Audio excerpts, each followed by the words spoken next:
Supplements are regulated because regulated basically the same as food, which is also not regulated well. No, that's not even true, Carrie. Some supplements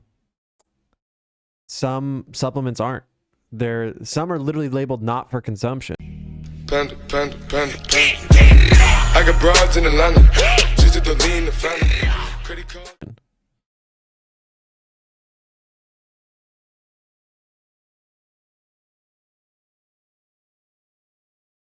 Yeah. How? Just America. Supplement industry is incredibly sketchy. There's not nearly as much test. There was like lead or something and fucking, I can't remember what it is, but in melatonin, there was like lead or something. There was like a big issue. Melatonin. Someone can find it. Someone can find it.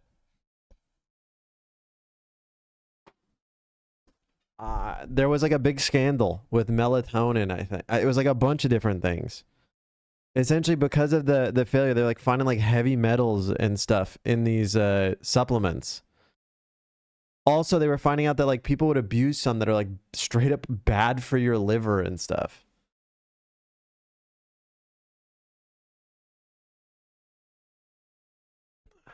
How is there lead constantly in food? How hard does it keep heavy metals in food? Okay, but lead. Okay, the thing with lead, I will say, it's pretty common on the planet. Lead is a pretty common thing, like in soils and in the ground. It occurs naturally. Like, that's how. Yeah. Or lead also is used in a lot of like machining things because it's a soft metal that's easy to shape. Yeah.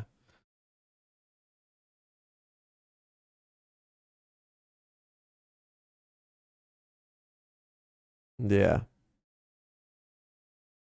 Oh, the G Fuel lead. I remember that. I remember the G Fuel lead.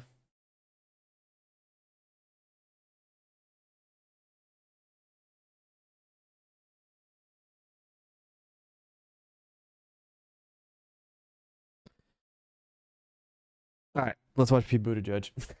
Hey, it's Pete. I know a lot of us were frustrated and disappointed to see Congress pass the so-called beautiful bill and Donald Trump sign it, giving himself and his fellow billionaires a tax cut, paying for it by cutting health care off for millions of Americans, and blowing up the deficit while they did it. This bill is full of destructive measures that will make life in America worse. It will make America sicker, literally, with thousands of people expected to die sooner because of the loss of health care.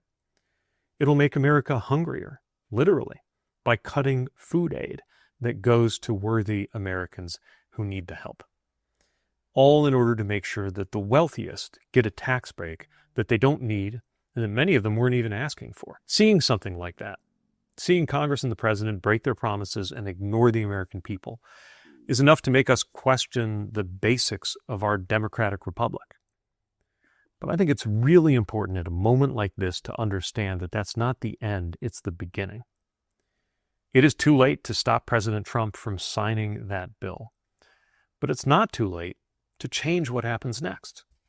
Wait, this is funny. Creatine Gary's economics. Wait, dude, pre-creatine, post-creatine. Oh, fuck, this is so good.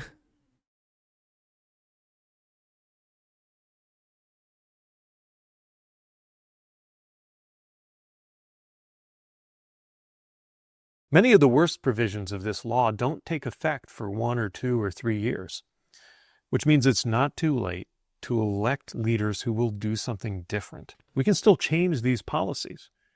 With the right leadership, we can make sure that the wealthy... Oh my God, he's gearing up for something, Chad. I can feel it, can't you?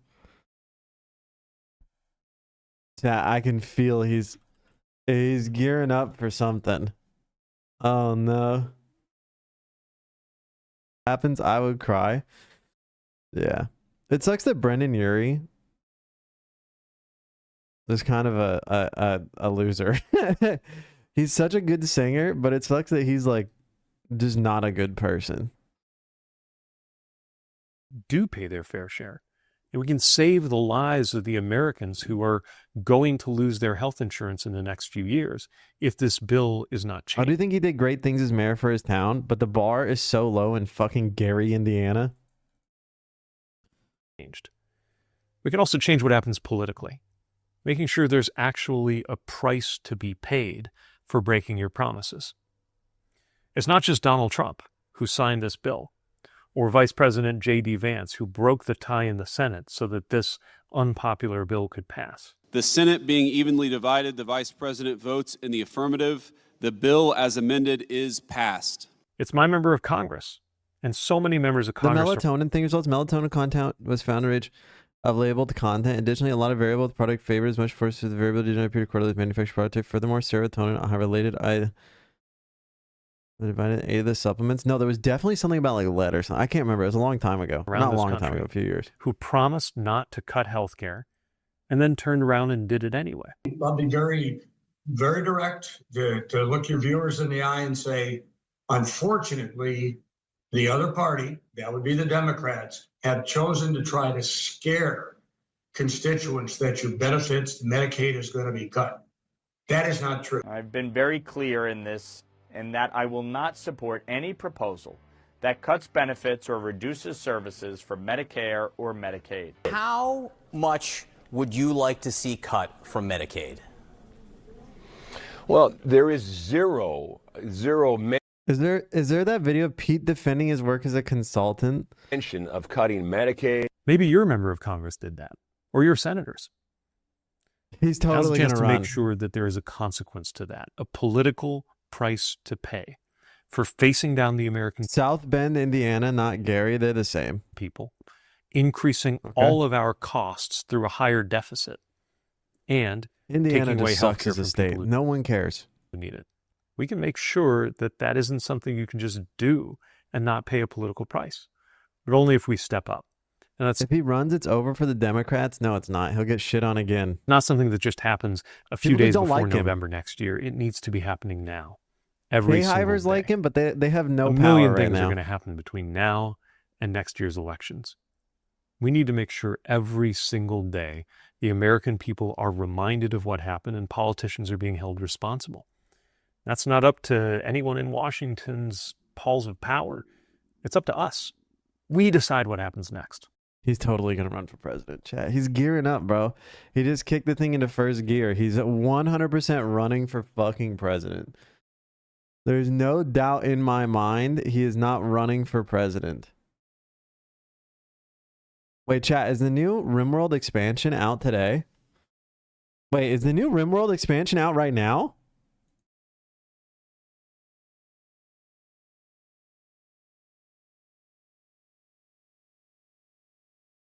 Oh my god. Wait.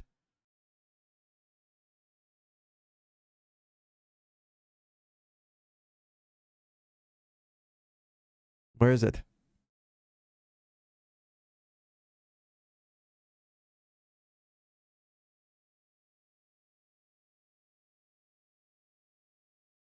Odyssey. No, what? How is Moon playing it? Wait. How does Moon Landmarks playing it already before? forgot. Do I have to get a hold of the guy?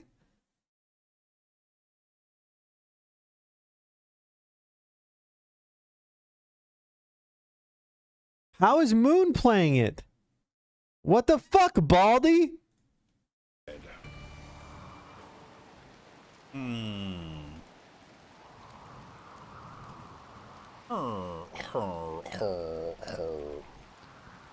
Where are we going?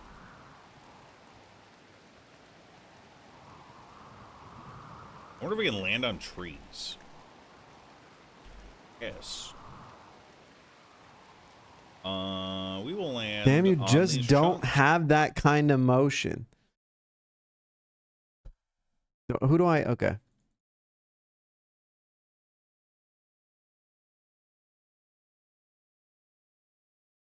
All right. Isn't it Ludion that does this? I think. Should I DM him? Should I DM Ludion?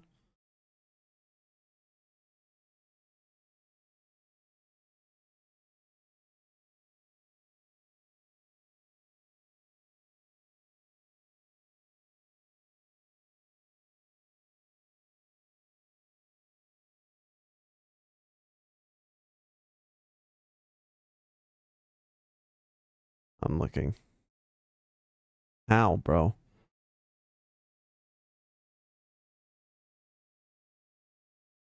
Are you just hate watching? And it's raining. I'm not hate watching. I'm just Furniture. I just want to know how he got it. I was looking. I'm trying to find out how I can get it. Should I DM them? What do I do, bro?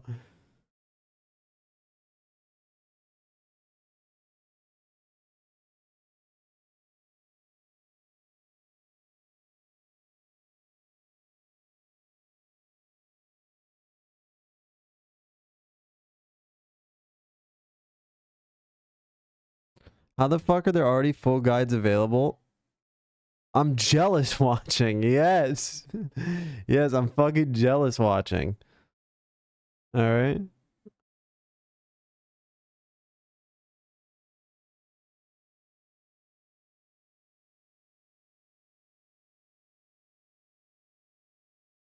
Beloved, this video was never intended to be shared with anyone other than the warband itself. I will open it up to the main channel because I think there may be some benefits of it. The warband is comprised of my members that join my channel, and we do a morning live stream every morning at 9:30 Western for an hour to 2 hours or so to cover whatever it is that we're covering. I'm going to be starting to organize individual meetups and special adventures that will be offered to the warband first. If they don't fill it up, then it will, if we have any spots left, it will extend to the main channel. But in the first one that we've scheduled, His survival kit's right just away. a gun. We're doing a dirt bike, well, a dual sport motorcycle adventure. Just under 200 miles, taking them up to the top of a volcano. What I promised them is that I would put together a recommended gear, survival kit, medical supplies, communications, all the things that I carry personally on these types of adventures. Now, this isn't mandatory. This is just what I carry, and you can act accordingly or not. But there's a couple things that I will recommend that are, I'm not going to say they're essential, but they will greatly enhance your experience. Before we start, I want to touch on clothing just for a brief second. It's going to be midsummer. It will be warm, but it's a long day, and who knows, you could have to be out late if we have mechanical problems, or we get lost, which is always a possibility following me. Directions are not my spiritual gift. A jersey and enduro jacket should be enough. If I really you're prone like to that getting jacket, cold, actually. throw in a vest. I would highly recommend No, I didn't see a that good blade sized coming. bandana or scarf. We have a lot of wicked little bees that will fly in and go down into your jersey. Last time Mr. Overton was here, I think he got stung 7 times by one bee down his chest. If you haven't already bought a backpack, I would recommend this. This is the Usui Ranger 9. And I've had many of them, and it is the best backpack. It holds 3 liters of water. I'll start with that. I would bring 3 liters of water, no less. A basic medical kit I carry. This is from our friends. This is the Bear from Refuge Medical. It's going to have everything we need. Emergency toilet paper. I'll have all the maps. You don't need to worry about that. Make sure you have your registration and such. Be all legal. We don't want to have any hassles. I carry a fire starter, and I carry 2 gallons of extra mix. We will most likely stop at a gas station. So hopefully we don't have to carry too much fuel. So I'll pour this in my Chat, so what we're doing for the podcast thing, I was telling you guys yesterday, sorry, we were talking about the podcast thing yesterday that I'm doing with Will for the event. We're definitely doing between 2 bars, okay? And it's going to be us sitting in county jail outfits, talking about jail food and shit.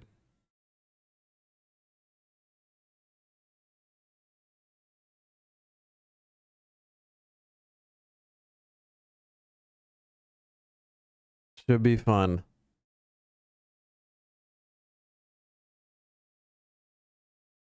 Let's watch. It's time.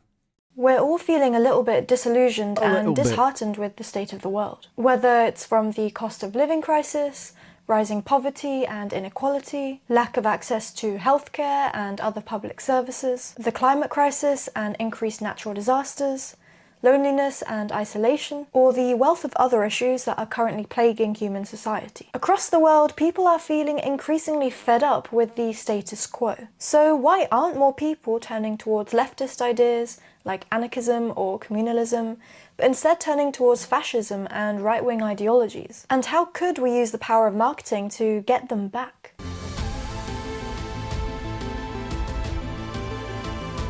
I guess I may as well start this video with a disclaimer. I hate marketing, which is ironic given that my day job is basically doing comms and social media for a wildlife charity. But I really do hate the idea of the attention economy, of the endless banners, adverts, and addictive algorithms forcing consumerism down our throats. I hate how even good causes, non-profits, and movements have to be built on the back of a system engineered for the accumulation of profit. Some say that anything inherently disruptive to the system we currently live in shouldn't be relying on the idea of marketing at all, as the very idea of marketing has and always will be capitalist. After all, by its very nature, marketing forces things and ideas down our throats, using psychology and design engineering to catch our attentions and manipulate us as much as possible. But here's the thing, I don't think leftism has done a good job so far of getting people to engage with our ideas. And that's mostly because we haven't been co-opting the methods of marketing that the capitalists use. The way in which a brand built around something as simple as a f***ing sponge with a face cut into it has racked millions of followers. I cannot lie, it's giving new to the movement. Yeah, I get that. I kind of disagree with her. I think that, you know, it's always populist. It's why every, you know, right-winger, liberal, everyone touches, well, liberals kind of gave up on that, and that's why they lost. Usually touches on some aspect of like the left-wing, you know, ideas and theory because it is so popular. It's very well, it's easy to market. Zoran proved that. It's more so that it's combated, the reality of it is combated at every turn, you know? Across social media shows that the power of marketing, when done right, can basically change the collective psyche. Now, I'm not going to say too much about how brands and companies have changed marketing tactics over the years to really keep our attentions grabbed and become rooted in our brains, because I'm sure you're already all aware of how consumerism is being ham-fisted down your throats at any given moment. But it's not just for-profit companies that are using marketing to their advantage to sell a product. Both the state and individuals also use marketing to sell ideas. Governments, for a start, have been using propaganda since time immemorial to reinforce the idea that the state is an omnipresent and inescapable, yet benevolent, force in our lives. Recently, like the French government, they've turned to social media to try and get young people back on their side by making short-form video content praising themselves. In France, when we do something, it often ends up iconic. This radio antenna, for example, iconic. Or a gift to a friend, iconic. A little something for breakfast, iconic. A little colonialism and committing atrocities across the world, iconic. To absolutely no one's surprise, the British government has also been using social media to try and get young people back on their side, and have hired absolutely iconic marketing gurus to do the job for them. The Home Office's Instagram, which is, and I quote, the UK Government Department for Immigration and Passports, Crime and Policing, Homeland Security, and Protecting Vulnerable People, makes brilliant content such as this post about how 90% less weed is arriving in our post boxes, or how this random man was apprehended for stealing fizzy drinks from a fast food chain, coupled with some trending music.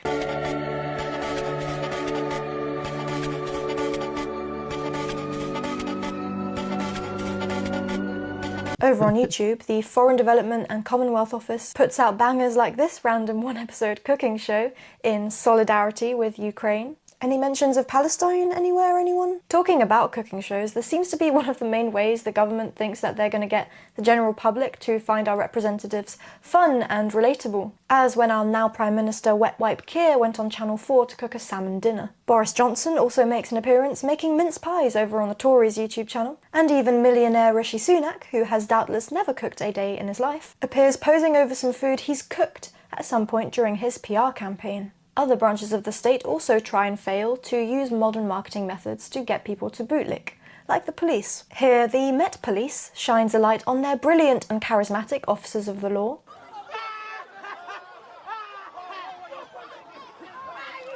I don't know who that is. I like these Whoops, videos. not those A ones. lot of people make such as similar PC ideas. Kip, who apparently has got game and the tea on policing. Because what better way to get the young uns on board with the violent and authoritarian state-controlled police force than by co-opting their language? Yes, a baton is part of the equipment we carry. It's very rare you would use it though. As you can imagine, a baton is an extremely high level of force, as if you struck someone with this, it could really hurt.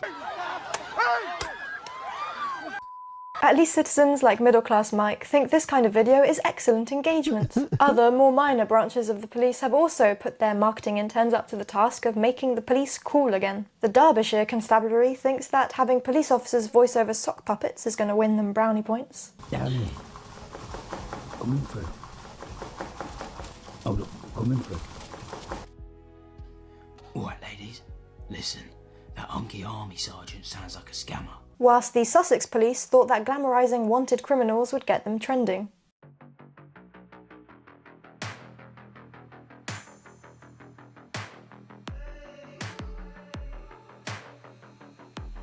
Unfortunately, the original video has since been deleted, meaning we can only assume whichever poor intern came up with that idea later got a clobbering. Oh my god. Pop things. As you can see, the police, and in fact most of the British government, is trying and failing to get themselves more well-liked by harnessing the power of social media. This is also often known as propaganda, and can include things like TV shows or cartoons. And I'm not even going to touch on military propaganda, which is a whole other ballgame, especially over in the US. In the midst of an uncertain and evolving world, the need for Marines to defeat these shifting threats is critical. Because the need to ensure stability for our nation has never been greater. Seriously, what the f is this? Just why give does these everything look cops so some sci-fi guns. and why are there birds turning into drones? Okay, firstly, why do any of these branches of our just kind of suck? It's a conservative and traditional way of life. Influencers like Nara Smith, do run that who ad makes on Twitch, cottagecore-looking cooking videos, Ah, or my Ballerina favorite. Farm, who makes content glamorizing farmsteading, are actually religious fundamentalists who promote right-wing ideologies like tradwifing or anti-abortion, and just generally prey on people's desires for a simpler life to softly promote conservatism. The question is, with all of these individuals and for-profits and states using marketing to manipulate people into consuming unnecessarily, or to sticking to the status quo, or even to embarking on a pipeline to conservatism, what are we, the left, doing to counter it? And why does our marketing, in comparison, just kind of suck?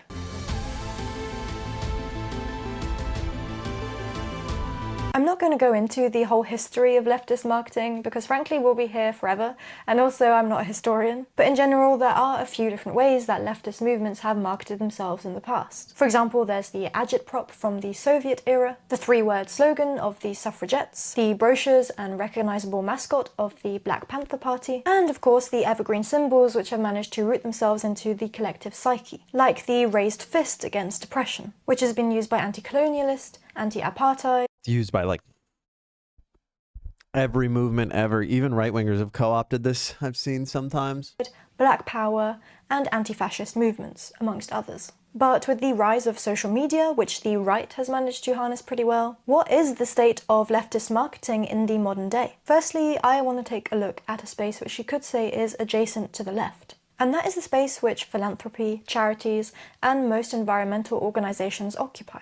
I say adjacent because philanthropy itself only needs to exist because we live under capitalism. So it's really just a way of redirecting money and resources to social and environmental causes from within the system, rather than trying to build an alternative system, which is usually the root of leftist movements. This whole thing is often called the non-profit industrial complex, but I'm not going to touch on that too much in this video. Anyway, I feel like charities and environmental causes, perhaps because they are already ready to take advantage of the current system to further their own goals, including by using all of the marketing tools at their disposal, often do a good job at reaching people. Whether it's a bird charity using the TikTok algorithm to get people to care about birds, the WWF's widespread adverts and campaigns which get them millions in donations, or this random environmental account on Instagram close to I think the WWF or whatever, the World Wildlife Foundation or whatever, gets millions because they are relentless at emailing you.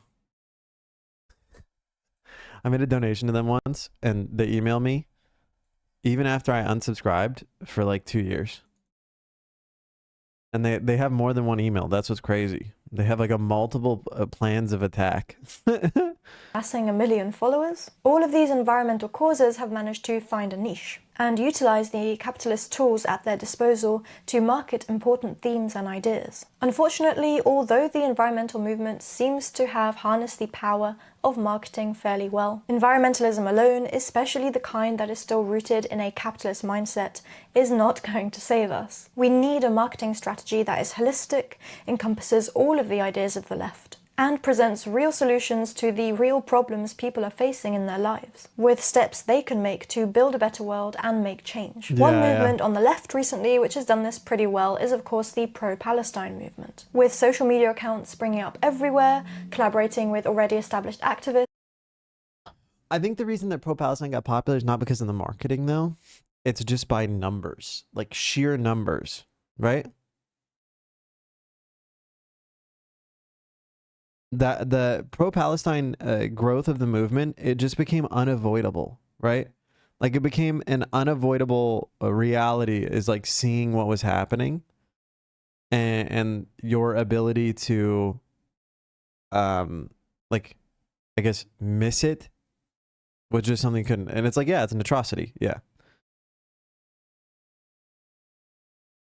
Getting into the news cycle and making a complete variety of content, from podcasts to picture content to short form and long form videos to articles to even real life forms of guerrilla marketing, like replacing the adverts in bus stops. The movement for a free Palestine has reached most people's ears. Recently, the Freedom Flotilla, the Madeleines story, was a prominent example of this. I remember opening my social media feed one day and literally every post was this, as activists and accounts from the environmental and social spheres reposted the same graphic to raise awareness for the Madeleines' journey to delivering crucial aid to Gaza. Spontaneously arising surges of leftists using marketing well to support specific causes is super useful and critically important, especially when we're talking about a genocide. But I feel like this doesn't solve our aforementioned problem. The left, as a whole and holistic movement, usually doesn't do a good job of marketing itself, which is why we're losing people to the alt-right pipeline. Ask a centrist to think of leftism and what comes to their mind. Maybe it's the red Soviet flag with the hammer and sickle,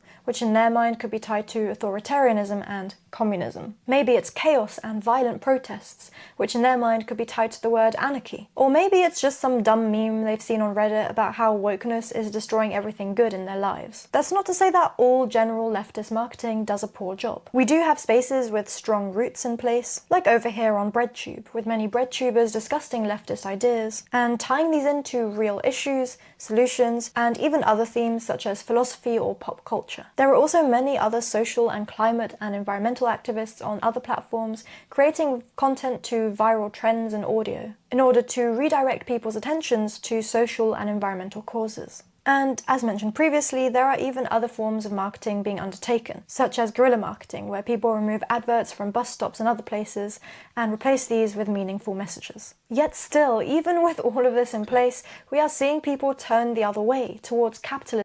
Yeah, every day time it gets windy as fuck, my allergies get so bad. It's either I have allergies or Shira finally got me fucking a tiny bit ill. I'm sitting here and I'm like, I can feel it. I can feel it coming. In the back of my throat, my nose, I can feel,